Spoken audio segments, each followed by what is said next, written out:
It's going to be interesting. You know, Robbie, somebody asked me this yesterday. I guess I'll play. I don't want to deviate too much onto the whale stuff because we do have business to take care of.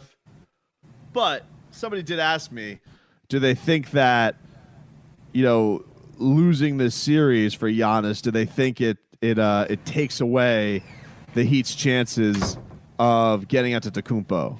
And I say a couple things to that. One, why the hell do you care? Like, if you go out there and you beat the Greek Freak, the back-to-back MVP in a series, who gives a rat's ass what that does to your chances of getting him? That's already shown that you're good enough to beat him. Second of all, I don't really think that stuff. I don't think any of that stuff is a factor these days anymore. I think, first of all, a lot of these guys, sports has changed in this regard. A lot of players believe that a lot of players now just have fan bases amongst themselves.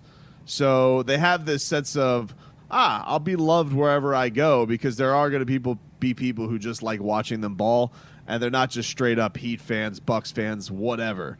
So I don't think it affects it one way or the other, especially because it's not like Giannis is getting moved this offseason anyway. So you're going to whatever ends up this season being, there's going to be time and break between it.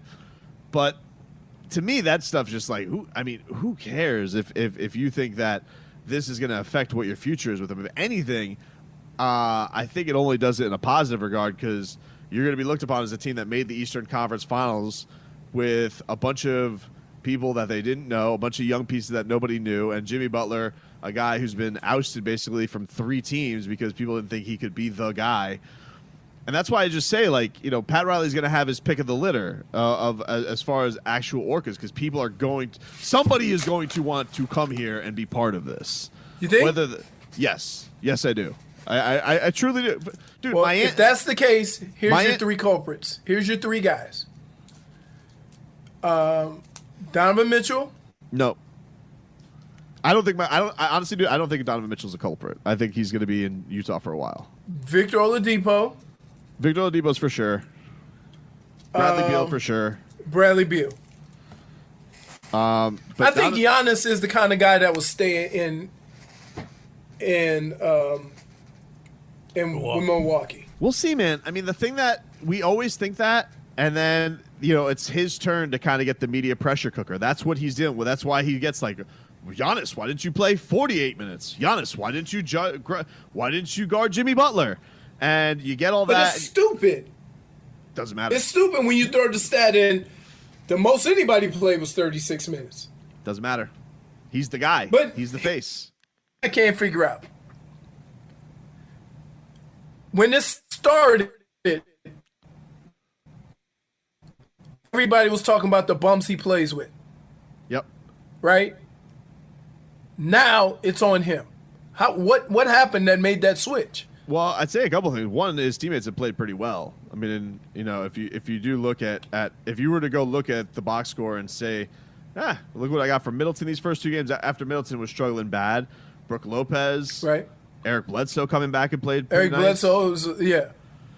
So okay, yeah, then that maybe they're not good enough. They need a better player. Yeah, but then the question becomes maybe he's not good enough. You know, like when you're thought of as the guy who's going to win back-to-back MVP. That's rare. Leroy, he's going to be in the air of Michael Jordan and Hakeem Olajuwon. Right. That's my point. How can you then say he's not good enough? You see? You understand what I'm saying? How can you say he's not good enough when he's done something only 2 other guys have done? Because you know it's different in the playoffs. First of all, like what your success is in the playoffs and what your success is in the regular season is not the same. Okay, and what I would say is that you sit back and look back at recent history and see what LeBron has done, and then you just give him more credit because it's that hard to reach the finals with guys who aren't Scottie Pippen. See, because everybody says, oh, he's Pippen, he's this, he's that. Well, guess what? As bad as Jordan talk about Pippen, he didn't win the championship without him. So, if I'm Scottie Pippen, I'm thinking, yo, wait a minute. Yeah, but ultimately LeBron, like, I know what you're saying, but like LeBron getting to the finals in his mind wasn't good enough in 07. Like, no, I'm not saying it wasn't good enough. What I'm saying is, This group of guys right here, does LeBron get them to the finals? Maybe. Probably now. I don't know about young LeBron. I don't know. I'm saying yes. Okay. Now, yeah, I'm gonna say back when he was the same age as Giannis. I'm not gonna say right now. Right? But and so when you start thinking that, LeBron's never won back-to-back MVP. Right? That's a weird thing. He did win a back-to-back. They just fell in love with Giannis. Everybody's in love with Giannis. He did win back-to-back MVPs. He's never won Defensive Player of the Year and MVP. Okay. But yeah, come on. I mean, think about this. I don't remember all this heat on Steve Nash. They had a lot of heat. The Suns had a lot of heat when they weren't. The Suns, not Steve Nash. No, Steve inevitably Nash, with Steve Nash, like the Suns are going to get heat. Like he's going to be the guy getting it. Who do you think it was going to? You think it was going to Leandro Barboza? And keep in mind, I might add this. When Jordan was being Jordan his first 6 years, right? Nobody was saying, oh, Jordan needs more help. They were just saying Jordan can't win a championship. I do think though that the problem is in this day and age that differs from Jordan is the salary cap just comes into such a play of, okay, you do all the things you can do to try and keep the superstar happy, max out the guys that's having a lot of success. But then you kind of get to a point where if they do hit a ceiling with that roster and there's no moves to be made, and likely, let's be honest, man, it's Milwaukee. Like, are you going to get a lot of free agent attraction there? Right. It's always been a thing. Like, LeBron couldn't get anybody to go to Cleveland. Well, and part of that is because the money is so big that guys are leaving money on the table to go somewhere else. So, and that's the thing that I think the NBA did not take into account.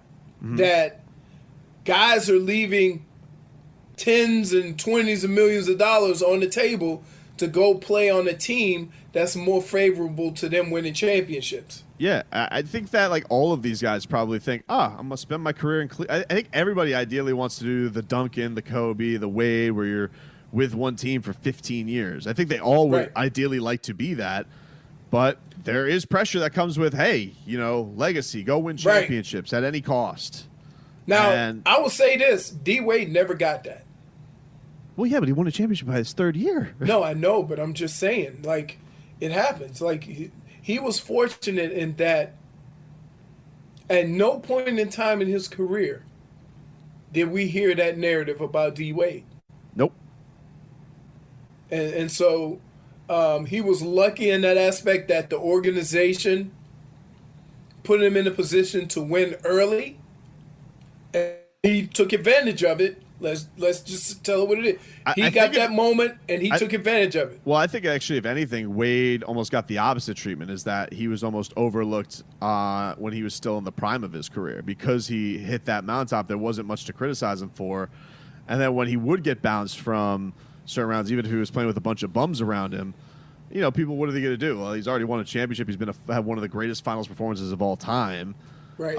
But you don't also get to enjoy the regular season success Wade was having, where he was the scoring champion, or he was maybe a top 3 player in the league, because you've already reached the mountaintop as far as that's in that regard. Yep. I mean, I get it. It's I don't like when they do that because there's a lot of moving parts. There's a lot of things that have to happen. Like, Kawhi won't get that if the Clippers don't win it. They're going to fire the coach. You think Doug Rivers is going to get fired? Yeah. Interesting. They got to win. They do. They're definitely a championship or bust. Collectively, they have the deepest and most talented overall roster of anybody. I think the guy that was getting most of this, it'll be interesting. It's funny. I didn't realize this, but Harden obviously is a guy who's gotten a ton of that, and he stunk yesterday in Game 7 too, especially offensively. He did have the big block. It's the style of play that Harden has that rubs people in that way. You know what I mean? But this is going to be obviously with LeBron spending most of his time in the Eastern Conference and Harden being in the West. So this is the first time they'll match up since the finals when Harden was like a 6 man.